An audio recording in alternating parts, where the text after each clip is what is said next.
welcome back to my channel. Today I'm going to show you how to do cross stitch tucks and how to do tucks on a curve like this little quarter of a circle skirt here today.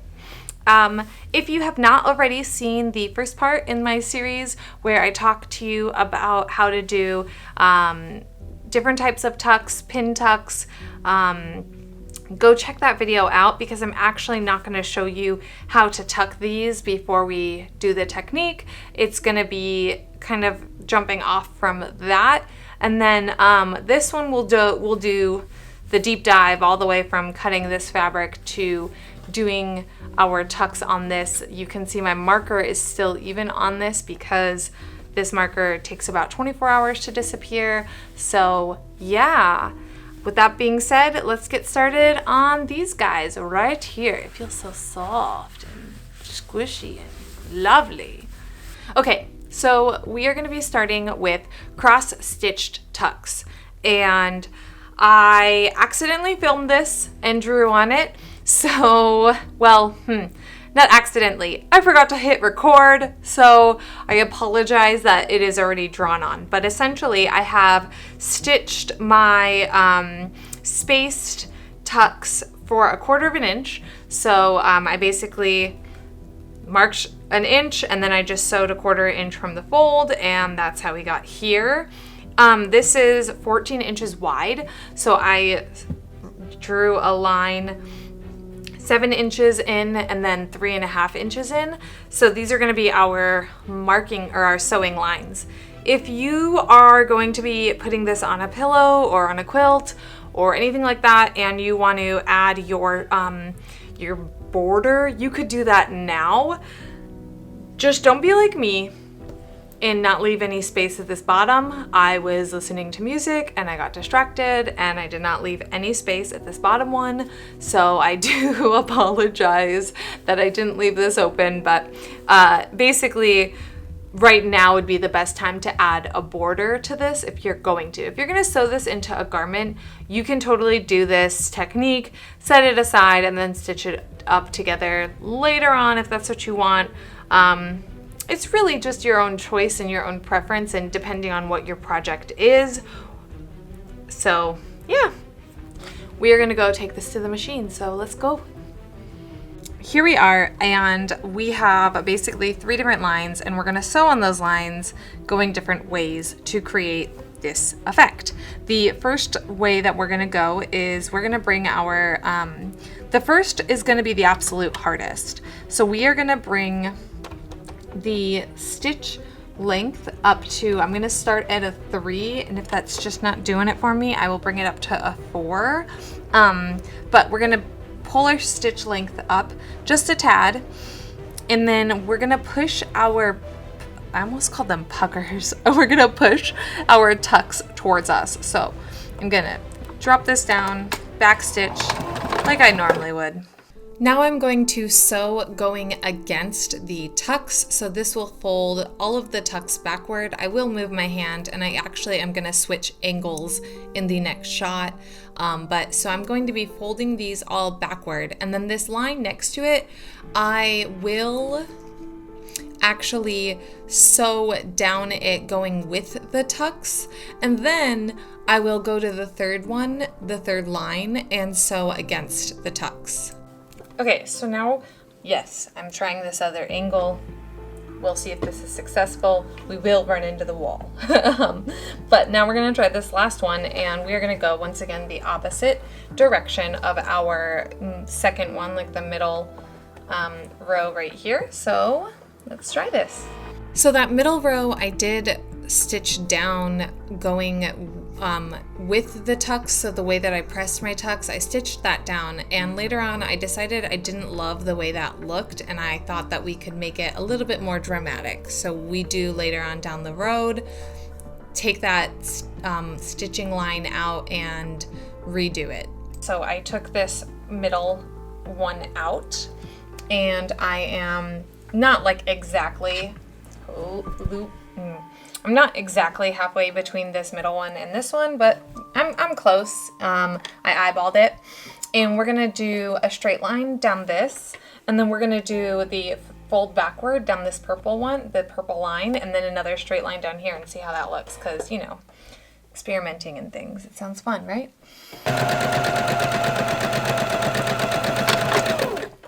But like, look at that. Look how fun that looks. Could you imagine doing something like this for like, I don't know, a sleeve or like a bodice front or something? So cute. It feels really cool too. Okay, so let me show you how to do curved tucks. We're gonna have this corner up here be our anchor point. I am doing like a mock one. This isn't for a full skirt or anything like that. Like I said previously, this has been used for making petticoats and things like that, like skirts, etc. It helps add volume. It helps add volume. And if you were to be doing this on a petticoat, you would do all of your measurement and then cut your panel pieces out and seam your panel pieces together before you actually go ahead and before you go ahead and actually place your tucks. I'm going to be using this 20-inch piece of ribbon to mark the bottom hem of this fake circle skirt panel thing. And then we're going to begin to mark our tucks. You're going to want to, if you are doing this on a skirt, and I will go through a little bit more in depth of the math procedure stuff in the next video where I make a petticoat, but if you are going to be making a circle or a curved petticoat, you are going to want to know how you want all of your tucks, like where you want them placed, before you actually start marking this, because you have to add the tuck plus the space so that you can figure out, okay, this is how much fabric I need. So once we get finished drawing out these lines and cutting this piece out, I am going to start placing my dashed lines for each tuck. Every tuck will have 3 different lines for it, and I'm going to try and see if I have enough space on here for a total of 3 tucks just to show you. The first line is going to be the bottom seam. The second line is going to be the fold line. So when I fold my tuck, that's hopefully going to be at the very tip of that. And the third line is going to be the top seam. So we've got bottom seam, fold, and top seam. So the first thing I'm going to do is trim 1 inch off of this, because I want my seam line, or I want my first seam line for my first tuck. We're going to do, I think, 3 tucks in this. I didn't really math it out to see if I could do 3 tucks. We're going to try to do 3 tucks. So I'm going to cut 1 inch off of my little ribbon. Looking back, it would have been easier to measure from the bottom up instead of the top down, but this is how I chose to do it in the moment because I thought I was being super clever with my ribbon. Whatever.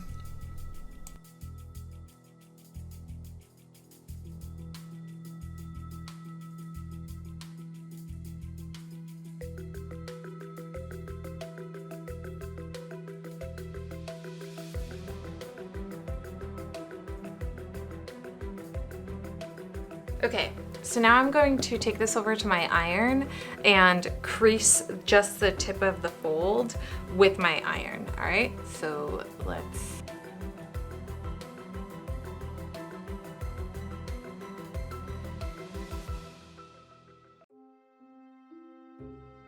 Okay, so now you can see how this is, and this isn't actually going to line up perfectly with our other one just yet because we need to sew a basting stitch into this lower line so that we can pull it so that it'll get a little bit closer together to meet up with that upper line.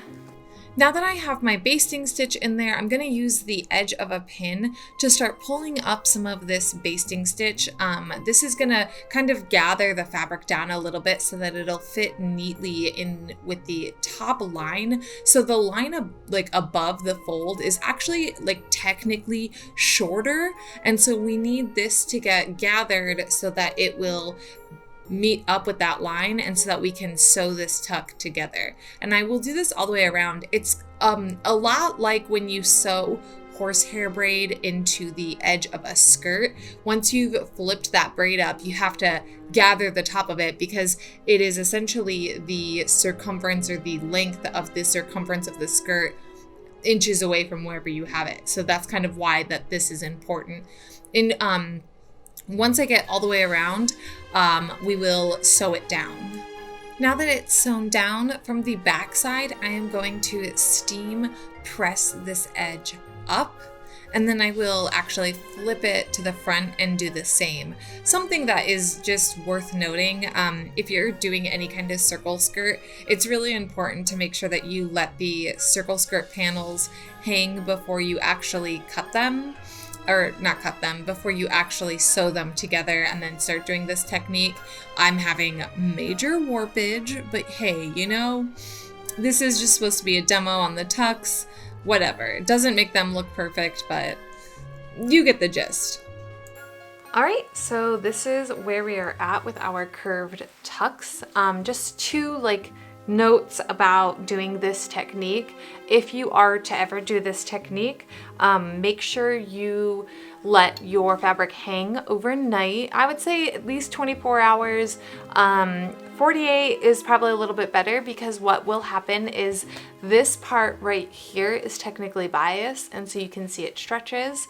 If you let it hang, it will stretch out completely, and then you can kind of calibrate your curves and stuff. And then also, if you do this for your own, here in the back, I still have my basting stitches. It will probably be best practice to just take these out. For the purpose of this, there is no reason for me to take out my my basting stitches because this is just a prototype, and if you did want to know how to take them out, you could just use just a seam ripper and pick them out, because if you see here, I'm gonna bring this very close. This up here, it is sewn into wait, can you see it? Come on, there we go. Okay, so this is my basting stitch, but it is partially sewn into this seam, so picking it is gonna be just a little bit easier. Otherwise, today you have learned how to do curved tucks and then cross-stitched tucks, both of which can be used for decorative purposes or petticoat purposes or garments, quilting, making your own blinds, drapes, whatever you really would want to use these on. It is all fair game, but that's what we did today. I would just like to shout out to my lovely patrons for supporting me and this channel, and I would like to thank you all for being here and watching this video, and I will see you in the next video. Happy sewing!